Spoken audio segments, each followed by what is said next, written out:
Welcome back to a Slice of Empathy podcast. Today I'm joined by an incredible guest whose work blends storytelling, advocacy, and community building in powerful ways. Thomas R. Wilson is the founder of R&H Creative Advocacy and Storytelling, where he creates sensory-friendly events for neurodiverse and mental health communities. And through neurodiversity, D&D, youth gaming events, and mentorship programs, he fosters connection, creativity, and support. And as a speaker and consultant, Thomas shares his lived experience with neurodiversity and mental health, helping organizations better serve their communities. He also leads world-building workshops, charity events, and even educational classes, teaching on platforms like OutSchool, Skillshare, and even Udemy. With over 11 years as an event facilitator, he's partnered with organizations across Colorado and spoken at conventions like APSC, state meetings. And today he's going to be diving into his journey, the impact of storytelling, and how creative engagement can even change lives. Thomas, welcome to the show. Once again, hello. There you go. Well, awesome. I'm so glad to have you here today. Welcome to the podcast. So if you could start off by telling our listeners a little bit about you, your personal journey with neurodiversity and mental health, and maybe how it led you to this type of work. Definitely. So, by the way, I'm Thomas R. Wilson. I run R&H Creative Advocacy and Storytelling, LLC.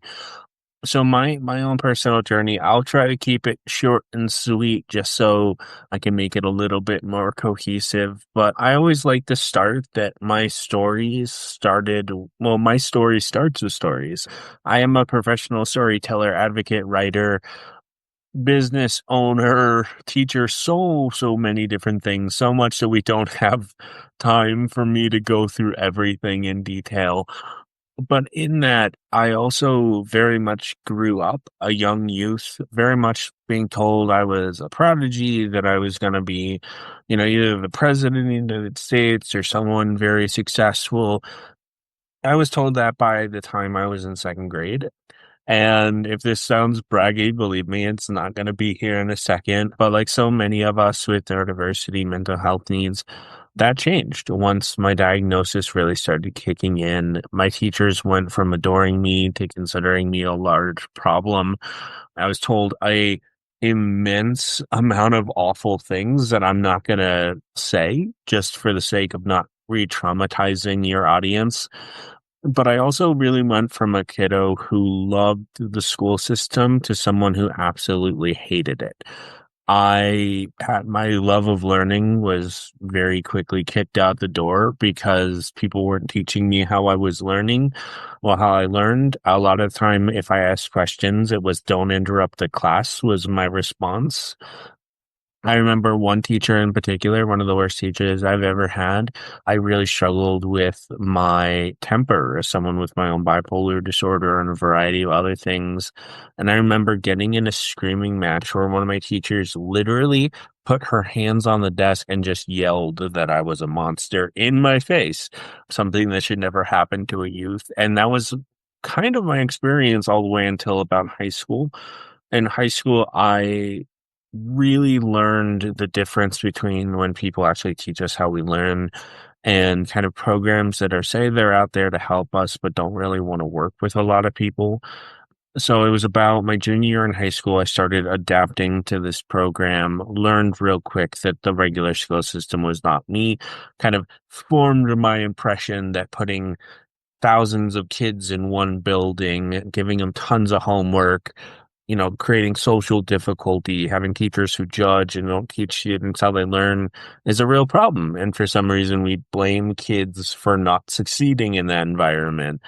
But I remember I had a few teachers who really took a liking to me. One of the moments I really knew I was appreciated when someone said, "You're doing really great." And I said, "Well, I had a really bad temper day." And they said, "Compared to when you first came here and you were shy and didn't say anything, I view that as an improvement.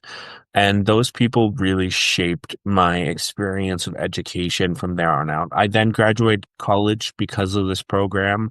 Graduated high school, went into college, graduated. I ended up working at a variety of different jobs, kind of exploring my own passions. But I ended up as a reading tutor working with kiddos who are behind on the reading skills, very much kind of similar experiences to what I had, helping them gain their skills. I ended up in a day program, and then I landed myself in my day job where I've been for about almost like 12 years now, I think. And became a mentor and an advocate and someone helping those like me and develop real life skills. And in that, once again, as I always say, with someone with my own mental health needs, every day is a new dedication to my emotional and mental well being. And so in about 2021, I was at a real low again. I stopped taking care of myself as much as I should. And I was going, what can I do to change my life? I remember crying on the couch, being really depressed. And the thought went, I'm finally going to be a storyteller. This is what I'm going to do. And I remember that moment of like me getting out of the couch for the first time in days, smiling, seeing enthusiastically. I opened my business in December 2021, about a month later, after some real tough conversations with people I love and care about. And the beautiful thing is since then, I've been able to apply empathy and person first leadership, a real strength based mindset, not just for my work, which has been a whirlwind of successes and accomplishments and things, but I also really helped me to identify who I really wanted to be in my mental and spiritual, cognitive, every journey that I can think of. And since then, it's been this beautiful thing. I partnered with over 40 businesses. I've been known internationally to a degree now. I've spoken at conferences. I've helped lead this idea of neurodiverse storytelling in my community and so much more. And so that's obviously a very long way to tell my story, very condensed as well. But yeah, that's a bit about me. That's amazing, and it's really transformative, just kinda sharing, like, where you had started and, like, where you are today, and honestly, I can kind of relate, especially when it comes to ADHD. I was actually medicated for it when I was a child in elementary school, and I remember, although I had some great mentors growing up, there were also teachers and folks within the educational realm who weren't as great, and for example, I actually had referenced my IEP files actually probably a couple of years back and just like reading the amount of labels that I had been given, it almost made me like kind of depressed, like, oh my gosh, like this feels so far removed from who I am. And it's just it wasn't making sense. And the one thing actually I can think of is actually someone had labeled that I had oppositional defiance disorder, which is like thinking about me now, a chronic, recovering people pleaser and so full of anxiety. I'm like who even are they talking about? And there was another situation where actually there was an educational professional who had told my dad actually that I'd be lucky if I were to even get a GED. And my dad was a big advocate for education, always has been.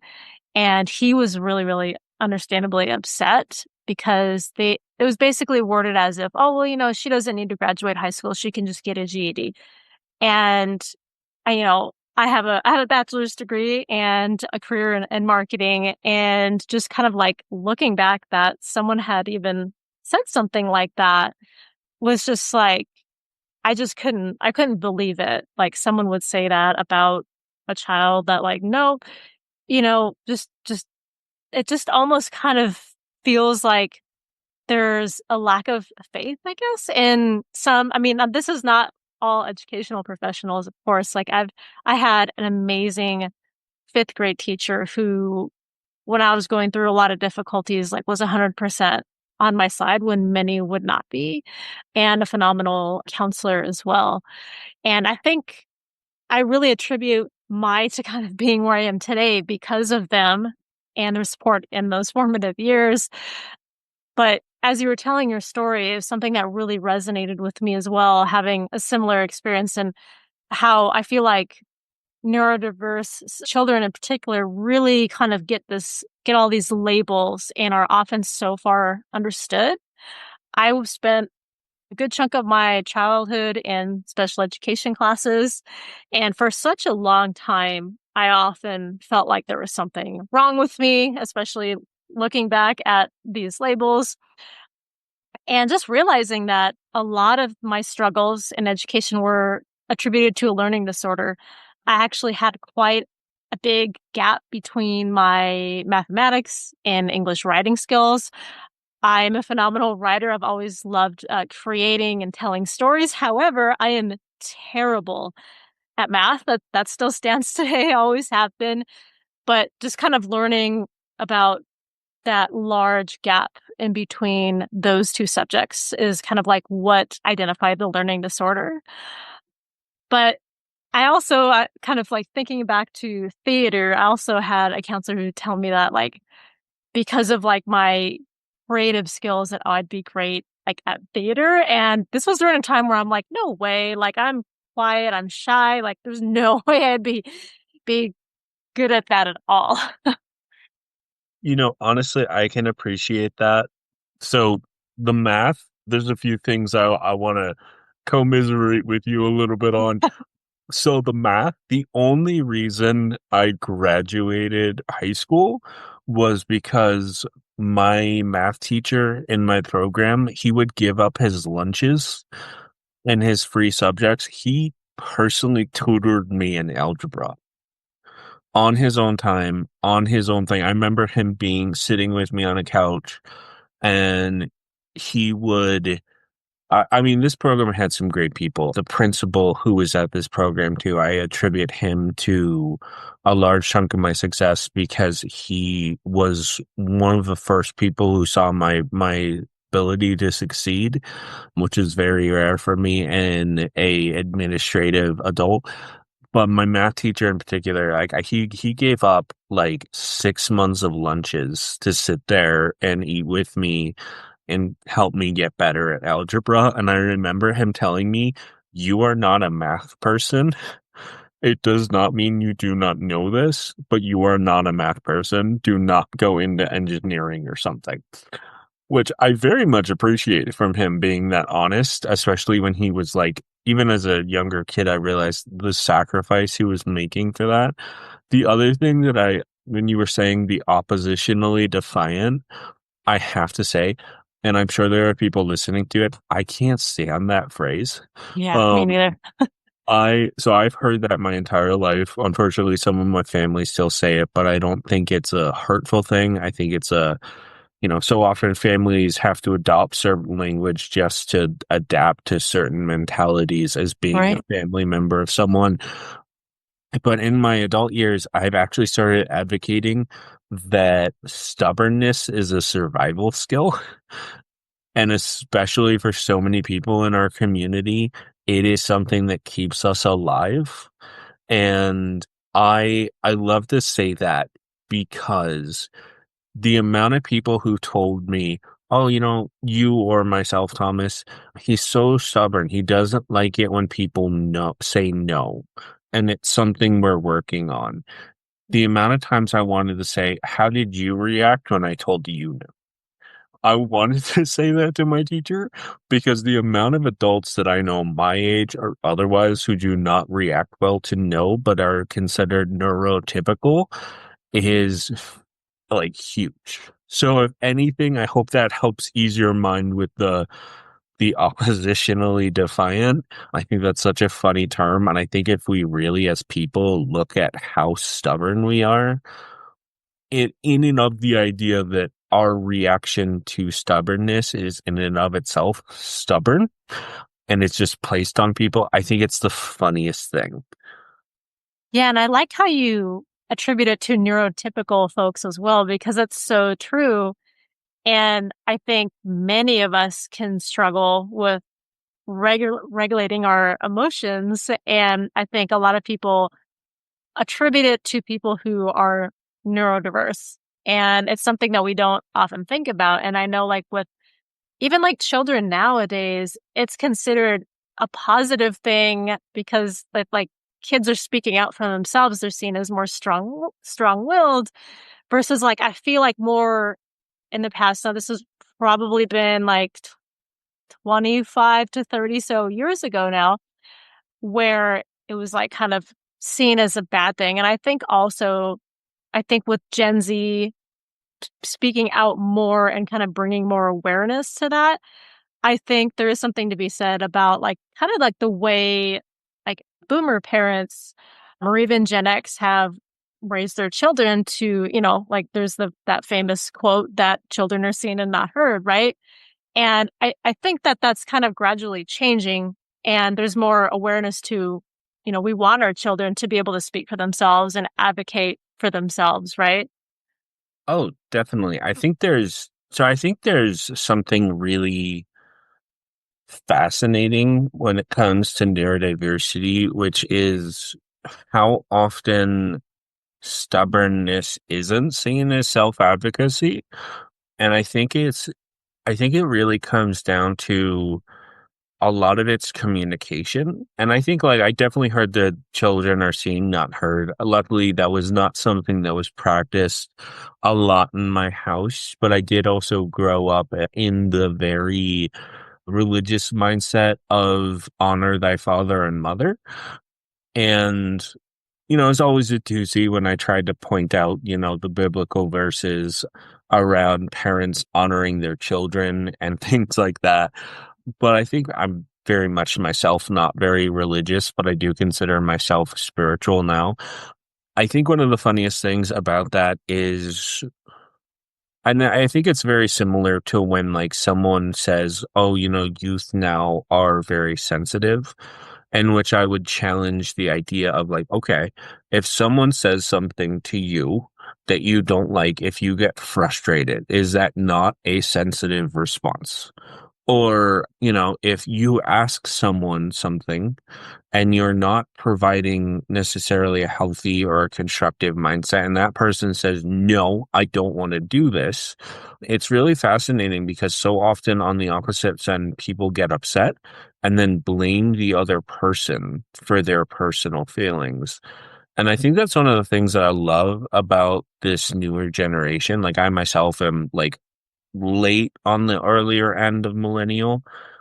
And I think it's really fascinating because there is such a big advocacy kind of mindset in people in Gen Z, certain millennials, and like Gen Alpha and stuff. And there's a lot of like calling out the hypocrisy of a lot of things, which I think is really fascinating. I know people often say, oh, well, they don't know how to do X, Y, and Z, or cursive and like data entry would stop a generation, to which I respond, well, there's a lot of things Gen Alpha can do that you cannot at 60 years of age. But I think what's really cool about it is we have these generations of people. We have people who are growing up in this mindset of one self advocacy, and that me telling you what I need is self advocacy. I think the other really fascinating part about it is the evolution of the mindset of psychology. I have a lot of family members who did not grow up in what I grew up around in the 90s, early 2000s, of it being a very toxic sense of empathy. But now when I look at the world, there's all these people younger than me who understand how strong and vital their self-advocacy is, even if people don't like it. But on the same lens, there's like this intrinsic sense that my voice matters and my voice will matter. And I think especially within that, what's going to blossom over time is a growing sense of empathy, especially as people get older and we understand more of the value of it. But also there's going to be this really beautiful, I think it's going to be a cultural revolution around self-advocacy. It's happening now. I really do believe it. And I hope that that's going to play into the education system, that's going to play into advocacy, and that's also going to play into a lot of different situations. Because obviously, 19-year-olds, where people are famous at 19 for not making the best decisions or understanding the world as well as they can in the future. But and I've said it a lot. I think this is shifting. I think there is this really beautiful, especially as neurodiversity is becoming more commonly talked about, is self-advocacy is the pathway to the future, and it's a pathway to a better sense of mental well-being. Oh, absolutely. And what challenges would you say that you faced and maybe potentially along your journey of launching your storytelling business, how you overcame them, and maybe also you can expand on why you believe storytelling is such a powerful tool for advocacy and community building? Definitely. So I'll start with why I think it's so vital. So it's funny because I had been saying this for a while, and I literally just got an ad for a masterclass which reiterated this. So I felt kind of validated, which was storytelling has been around for as long as human beings have been around.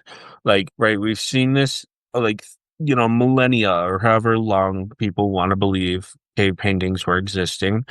We've seen this in cave painting. We've seen this in the ancient Greeks. We've seen this in every culture. There are these beautiful stories that have been passed down throughout Africa and many countries. Storytelling is as human as human beings are. We want to express ourselves. We want to tell people about our day. We want to create movies and art and books and music. Every form of art is in some way storytelling. And it means that expression is storytelling. It means that human beings, we ourselves at this point in our lives and in our species, storytelling. Everything we do is this. And storytelling is also this really great identification of the human experience, but also the human mental health mindset, the human ability to connect to peers, to engage in video games, to laugh, to play, to relax, to cry. It's all storytelling. And therefore, when we utilize storytelling creatively and intentionally, we can actually help those aspects of mental health care. We can help people practice their self-advocacy. We can create games like D&D that are utilized to teach real-life skills. We can engage with if you are religious or anyone listening is, you can engage with your idea of God, with those of us who are scientific. Ultimately, storytelling is as much about science as science is about facts. There is this really beautiful thing about that. I've always known this ever since I was a kid. I knew that storytelling was my pathway to communicate what I needed. I'm often a very philosophical talker and not always super direct because I love the idea of how philosophy can be communicated in storytelling. But at the same time, we really break it down to the work that I do.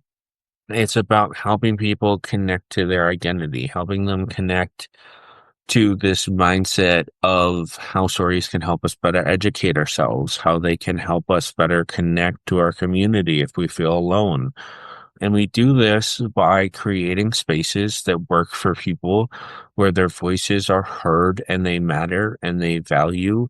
We do this by creating D&D games. If you don't know what that is, Dungeons and Dragons, it's a great game for shared storytelling that involves role playing and the rolling of dice and the sharing of ideas.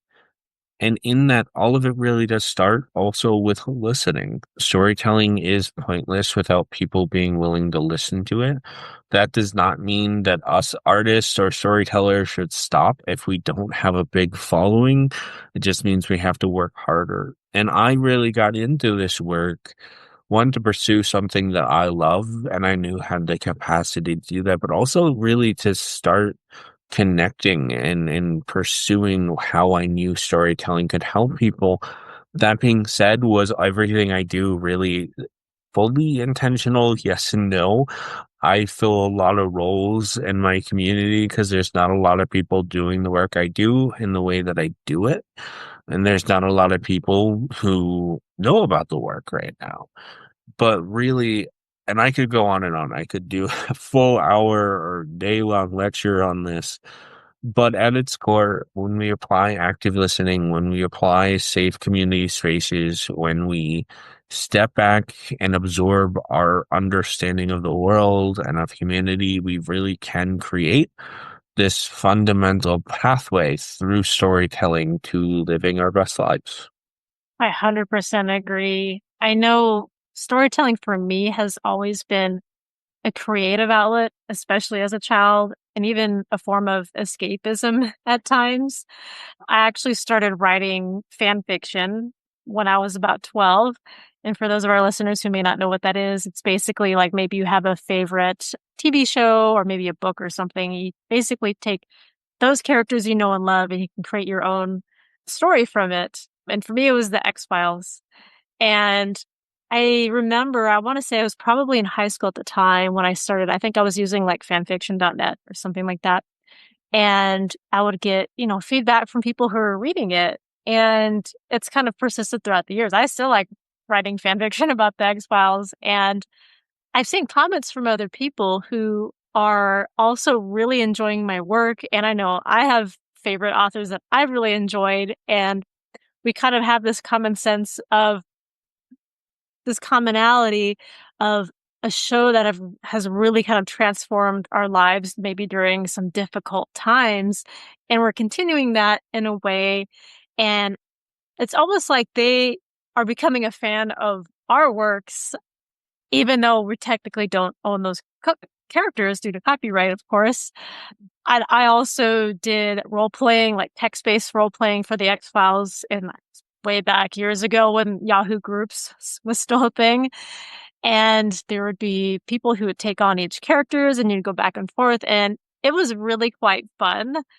And you also mentioned, building a following, right? And I feel like sometimes we can get stuck on that. And in terms of like maybe we're creating something and we kind of start to hope that we get some sort of like validation from it. Like maybe you're creating a YouTube video or even a podcast, and maybe it's not performing as well as you'd hoped, for example. And it almost can kind of feel like you're getting your hopes up in a way, because it's like, well, we might in a way be looking for that dopamine hit, right?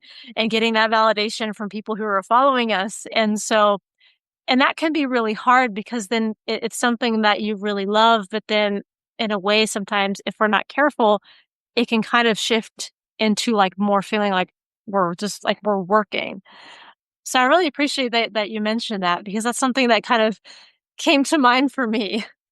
Well, and I think especially in this digital age, I mean, I'm not gonna lie, I love the internet, I love creating. I I run my own Patreon, bunch of other stuff that I do virtually, and I love it. I think that there's a real power into it.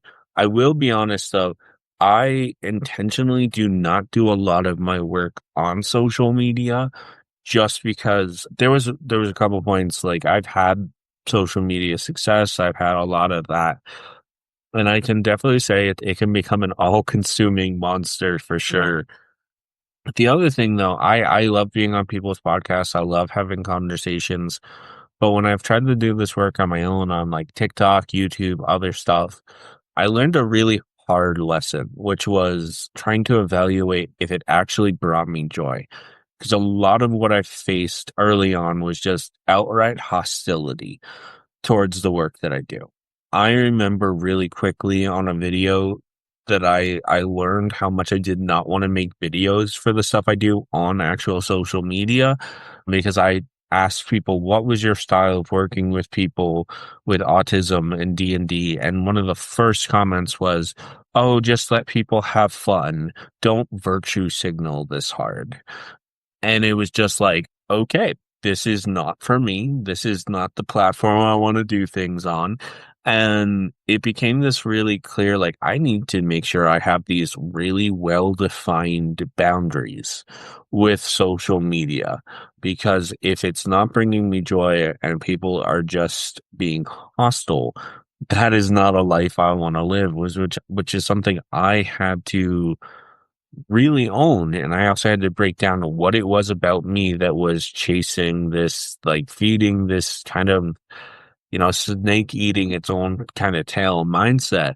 And in that, I did a lot of research from like professional YouTubers who were very honest about how hard it is being successful on social media. I did a really deep dive, and I continue to, on like movie stars and singers who are really honest about what it's like being famous. And it really became my mentality of I do not want to chase the fame beast. I do not want to live that. Not only will it destroy my mental health, but I am not I'm a super big fan of being in the public eye. I became really aware of how horrible it is. And in that, I became a really strong advocate that we need to better represent what it's like to have success in our world and in our culture. Because so often it becomes people's mentality of those people is they belong to the community, and that should never exist. And so, long story short, I had to really redefine my expectations of social media and my perception of this kind of nasty beast feeding the idea that fame is the only outlet.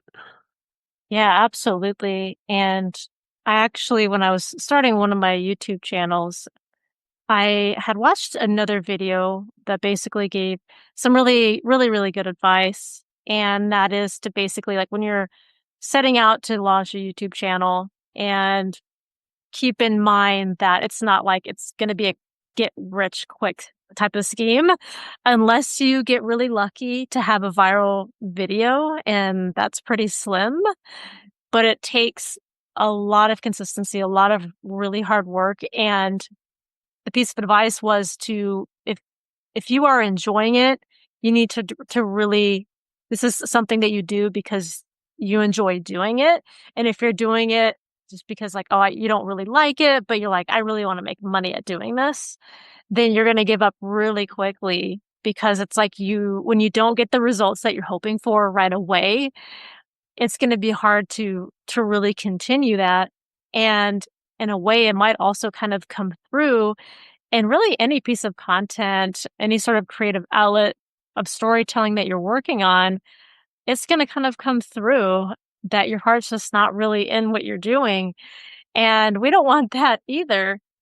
And another thing really also too is like the good and bad comments. And I've seen a lot of, big influencers who really struggle with this, like the bad comments, particularly when they come along, because it's one of those things that when you reach a certain level of fame, it's going to happen because you're not going to please everyone. You'll get, both good and bad comments, and that can really take a toll on honestly most people. So you have to have really thick skin as well, is what I've learned. And I agree with that. And I think one of the things that, and I'll be honest, again, I love social media. I think there's a lot of good that can happen in it. But I think one of the things that social media does really well, which is one of my big frustrations with it, is it hides.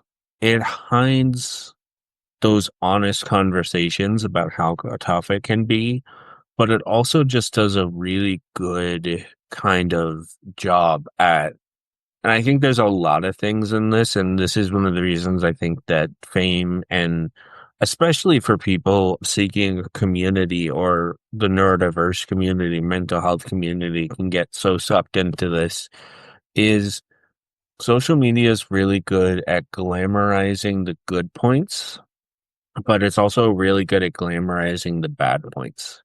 And what I mean by that is it gets really good showing you what it wants you to see. And, you see this in things like, and this is very prevalent, there's a lot of celebrities talking about this, how hard it is to constantly be on, like constantly have every part of their life in the media, the tabloids, everything. And I think when something's really good, like magazines and the film industry in general, kind of highlighting the glory of things that really appeals to people who are sad or feel alone or are really hurting in the world, and then it convinces people to chase that.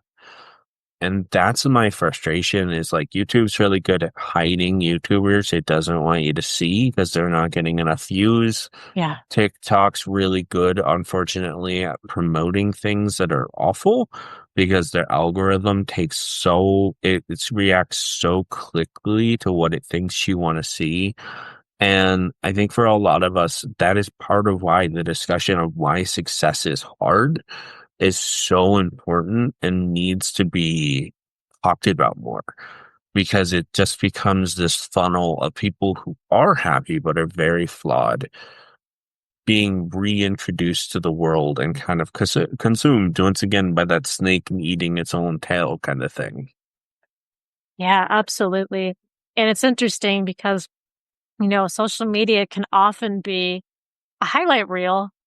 And, sometimes you'll get folks that will comment that, you're not talking enough about the bad things. This isn't realistic. And it's interesting. I actually came across a very heavy video actually earlier today, this morning. And I'll also see comments that say, this should be private. You shouldn't post this. You're doing this for likes and views. And so in a way, it almost can seem kind of like a catch-22. So like you kind of start feeling like you can't win. Like you'll post a highlight reel and then, it feels like it's inauthentic. But then when you are showcasing a piece of your real life that can be really raw, you might get those comments that are like, you shouldn't have posted this. You should keep this offline. And so that's kind of where like all these like different opinions will kind of like come in and we have to kind of, you know, pick and choose like what type of, advice that we're going to take to heart. But I also want to pivot just a little bit because I want to learn more about your events.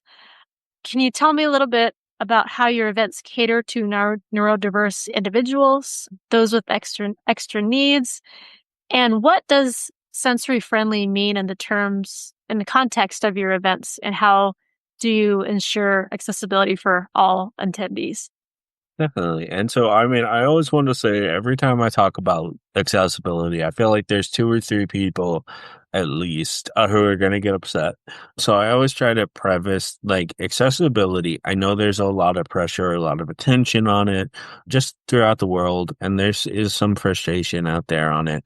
The way that I explain accessibility is just making sure people can access the community, that they can get out, they can have a safe place to go, somewhere that'll honor them, somewhere that they can thrive, reach out to people near them, and really live their best life. And I think a lot of the time, especially in the media, accessibility can be misconstrued in a lot of ways.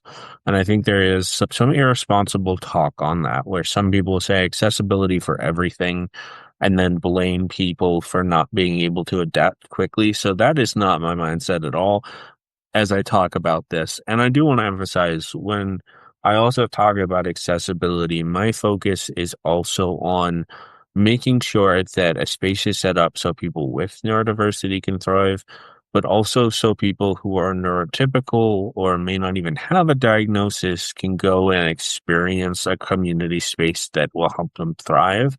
And so my events, I range from public speaking to I do educational classes. I do a lot of gaming like Dungeons and Dragons or other tabletop role playing games. I've done storytelling events for kiddos. And so I think especially that might challenge what some people expect that to be, but also when I talk about sensory friendly, I like the preface, like, because this is such a big thing. So many of us have been to them. And again, I'm not trying to criticize concerts, but I often mention concerts as like the antithesis of what I do. In that concerts, they're great when you're enjoying them. There's a lot of people, there's great music. If you like the colored lights, there's often that you can go mosh as someone if you want to. But if you're not enjoying it, you could be around 30,000 people or less, depending on where you are. There's a lot of loud noise. The food can be really expensive. The stuff you buy can be really expensive. So you can spend $200-300 really easily. You might be exposed to heights. You might be in an area you don't really know. You might not even have a couple friends there who can support you if your head starts ringing or you get a headache. So that kind of preface is important. Now I encourage people to think about the idea of having autism or having sensory needs so that sound running through your head is doubled. You could be completely on your own in a space you don't know late at night with people you don't know if you can trust. There may not be a space for you to go to relax and calm down if you need to, if you're stressed. And then on top of that, there might not even be a dark place where you can go where you feel truly safe. Things might be dirty. Who knows? And then you want to leave. You risk potentially losing out on hundreds of dollars for a ticket. You might have guilt. You might have shame. You might feel like, oh, I got to stay for this, but this is too much. And then if you do leave, even without that guilt, you might get in a car. You don't know where you're going to go and you're in a Lyft driver or someone, and you may be nervous if you can trust this person. And if you wanted to walk home, you might have to take a light rail, which is its whole other thing. And so I say that I do love concerts. I think they're this beautiful communal space. But what I try to do is take that mindset, set up a space where the lighting is a little gentler, where there's hopefully less people so you can calm down, relax. You can have at least me that you know you can go to and ask for help if you need it. You have tables where you can sit, where hopefully there's comfortable chairs. If you need a place to move, there's a space that can be set up where you can move, you can twist, you can twirl, you can relax. Hopefully there's a darker spot where you can go sit without worrying about someone taking your items. But also, all of those things, those are just typical sensory aspects. But then you have me, someone who understands how to communicate a little gentler. You might be noticing as I talk, I'm trying to keep my voice nice and calm. I will tell a story that'll avoid your triggers so you don't have to worry about having your PTSD or your anxiety to kick in. On top of that, as I go, we'll talk and communicate about how the story can be shaped, especially if it's D&D. You'll have peers that you can get along with. There'll be an understanding of calm, respectful rules. If conflict arise, I can help support people. All of these things are just core elements of it. And then we actually get into the storytelling, the play. Everyone knows they're going to be respected. If we're rolling dice, we're doing a game of D&D, and so a great, monster might show up, but you know that you'll have support if you have questions. All these things. These are all very different than a concert already. I'm sure people are realizing. But really, as I tell my stories, I also try to keep my language concise. Make sure people understand if we're a rolling game, they have the input to shape a story and tabletop role playing games or Dungeons and Dragons. If it's storytelling, I'll work with youth. We'll create a story, a fun, active experience for people to play. If I'm doing public speaking, I work to make sure that my energy is calm, but I'm still on that stage having fun. Whatever it is, the real focus of a sensory friendly event is to create a space through all of those examples and more where people feel truly respected, where they know their sensory needs are going to be respected. And even if you're neurotypical or you have your own neurotypicalness or whatever, you can access this space. It'll be easy to get into, easy to leave, but it's also a space where you don't have to worry about those sensory needs. So many of us, even if we don't have autism or neurodiversity, we've known what it's like to be overwhelmed. And those kinds of events that I do are meant to hopefully prevent that and to help them feel a little safer. I love that. And thinking back to concerts, like I've been to a few and overall I enjoy them. But the reason I probably don't go nearly as much as I'd like is because of that, like the huge crowds that are generally there. And I personally really struggle with like really loud sounds and like concerts. Like I'll usually sometimes even wear earplugs when I'm at a concert because it's not something that I can really do, like bring myself to do often. And it's not cheap, of course, as you were mentioning. And a lot of times, whoever I'm usually going to a concert with, sometimes if we're able to, we'll try and exit just a little bit before the show ends. That way we're not like weaving through crowds, because I know for myself, I get really overwhelmed like when it comes to crowds, and that could be like at a convention or at a, like, I don't know, Black Friday in a really busy stores. It just gives me gives me a lot of anxiety. And so it's just really nice to envision that idea of like a kind of a safe space in a way to try and avoid like all those stimuli that are around us, especially at a concert. Like there are some bands that I love to see in concerts, but when I think about like, of course, the prize, but then also like how crowded they are and how loud the music is, and sometimes that could be a determiner if I'm going to go or not. So, what would you say are some of the most common misconceptions about neurodiversity that you might aim to challenge through your work? I love that question. So the big one is there's so many, but I'm going to say the first one is that the community is automatically hard to work with. The reason I say that is I've run into people who are really nervous about working with those with mental health or neurodiverse needs. And I'll be honest, I don't have any judgment for those people. I'm a big believer that if you're not comfortable doing work, don't do it. And I'm a big believer in boundaries. I love them. I sometimes have a really hard time keeping them myself. But I think when it comes to the idea that neurodiverse youth or adults are automatically going to be on an extra challenge, it's just not true. And I think a big way to prevent that is to have those conversations and involve people in care. I really do love what I do, and it's not really because of the glory or anything. It's because so often people are just ignored or not helped because they have neurodiversity. The other one that I really like to always highlight is just because someone doesn't understand doesn't mean it's their fault. I say this one a lot. I don't know if I coined this phrase, but it's one I use a lot. I think I might have. What I mean by that is there are so many external factors and internal factors as to why someone might not understand something. This is something that I really struggle with. One of my main frustrations is when I really have to repeat myself a lot, but it's something I have to hold back in myself. And there are so many people with mental health needs and otherwise that, you know, there's a lot going on in the brain. I often refer to myself as a squirrel in a glass cage. And so when we are able to listen and re-explain patiently, that's a really important thing that we can do. The other thing that I want to say in the work that I do, and this is a really big misconception, is if you are providing services, you are the person who should be talking the most. That is sometimes true, especially if you're a public speaker. That's a really important thing. But we need to access the community more and we need to involve people in their own care.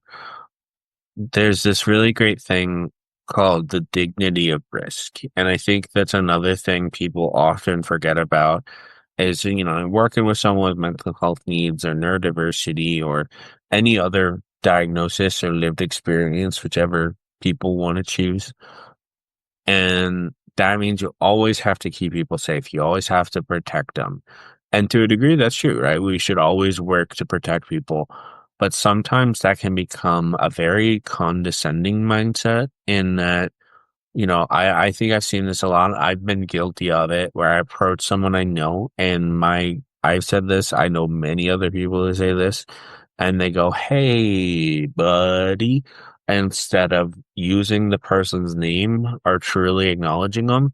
And I think that mindset plays into the misconception around a lot of things with the community, but also the dignity of risk, right? We want to protect people, want to keep them safe, but sometimes we can become really condescending and remove the person for the sake of the diagnosis or the label.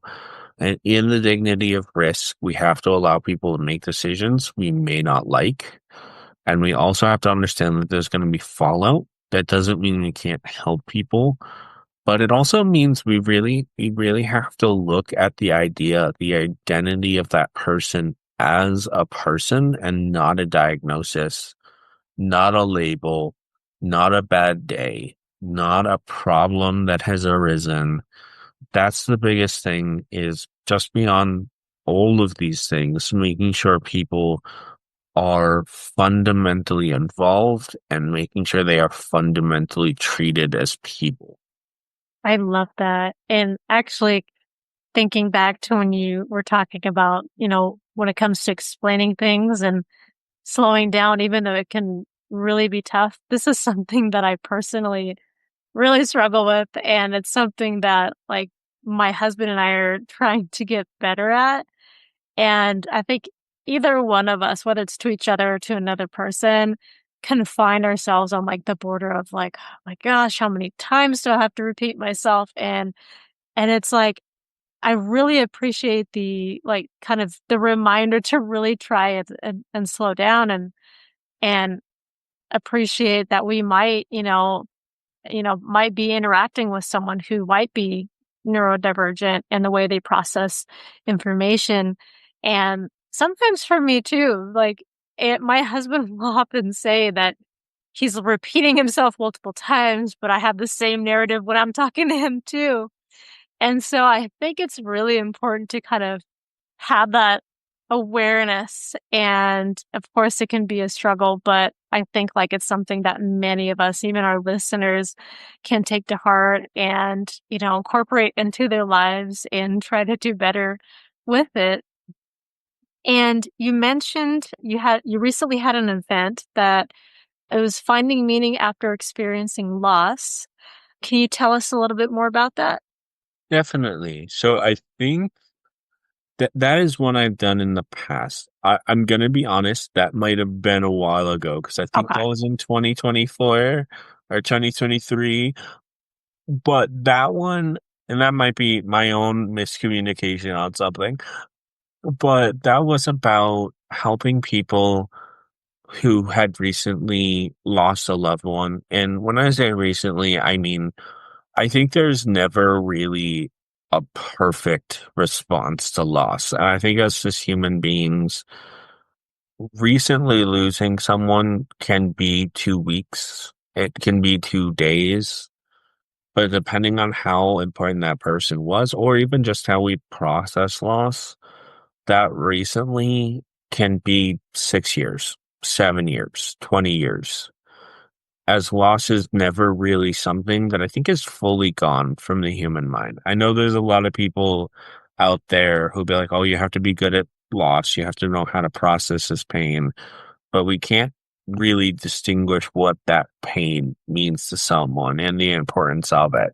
But that event was focused on helping people kind of connect, engage, and explore the reality of being a human being who had lost someone important. And while that was a while ago, that was a really beautiful event. So I personally got to be one of the presenters there.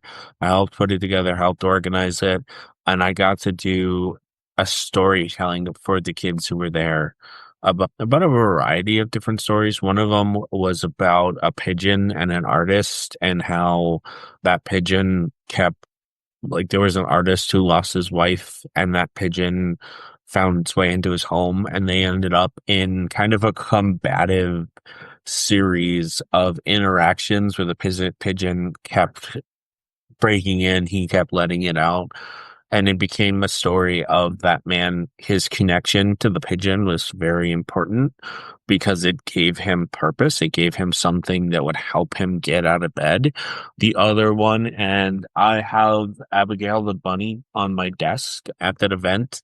I told the story of Abigail the bunny who liked to splash in puddles and would run around and would dance. And she had a friend, and this one still gets to me from time to time. She had a friend who she would always see with her father, her friend's father, and she noticed her friend stopped showing up. And then one day her friend came to school and her dad didn't pick him up. And Abigail the bunny went to go find her friend, and her friend was crying. And Abigail the bunny had to learn and sit and be with someone and figure out the power of silence. And in the end, Abigail the bunny learned how to be a little quieter, a little bit more intentional. But that story, part of the reason that gets to me is you can't see it, obviously.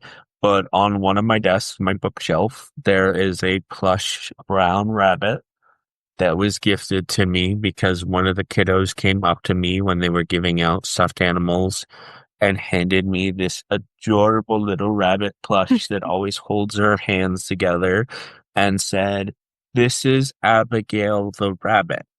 And she handed it to me. And Abigail the bunny is kind of one of my unofficial mascots at this point because she is a reminder of the beauty of stories.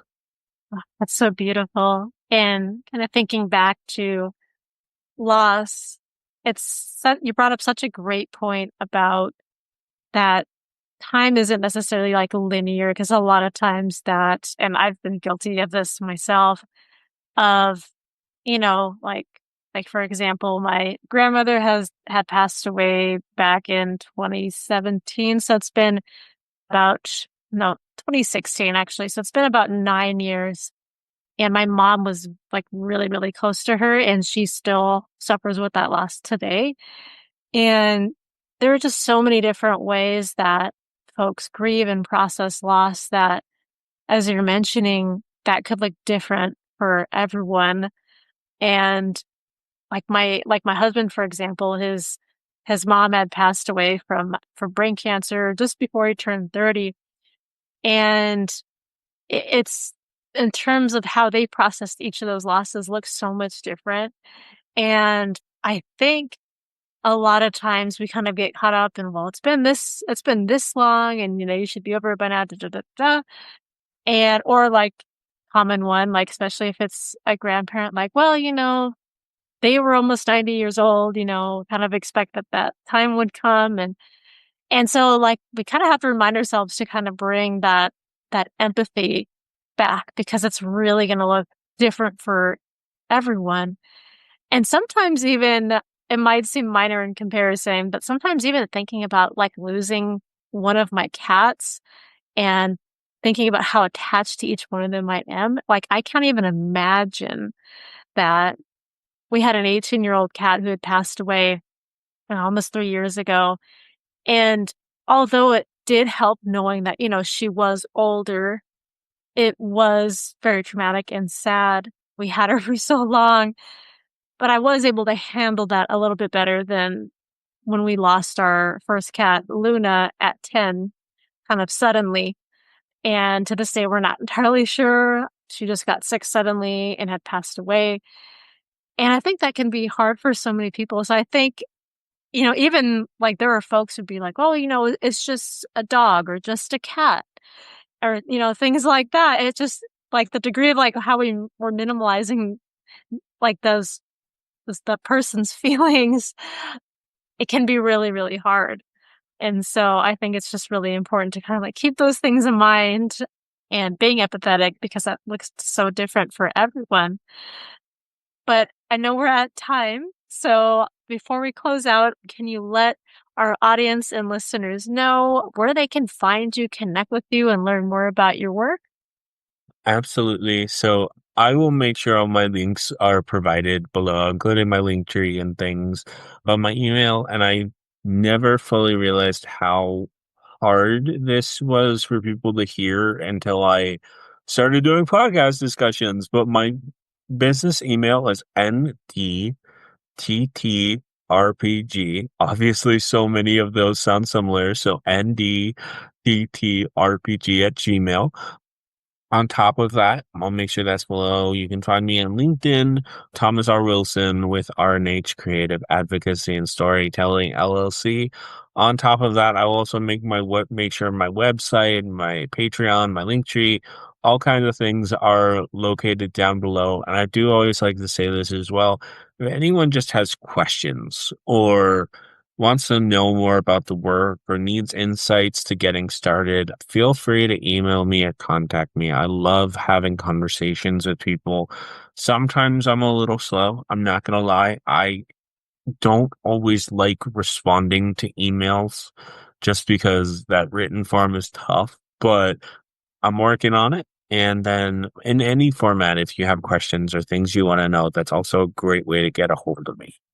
Beautiful. I'll make sure I get all those down in our show notes below as well. But it's been such a beautiful conversation, and I'm excited for our listeners to hear it. And there are some things, like even personally, that I don't even think about, that, especially when talking about neurodiversity, that I feel like so many folks can relate to and understand. And I really appreciate you being here. I really, really, truly enjoyed our conversation. Me as well. All right. Thank you so much. And we'll be in touch. Sounds great. All right. Take care. Bye. Bye.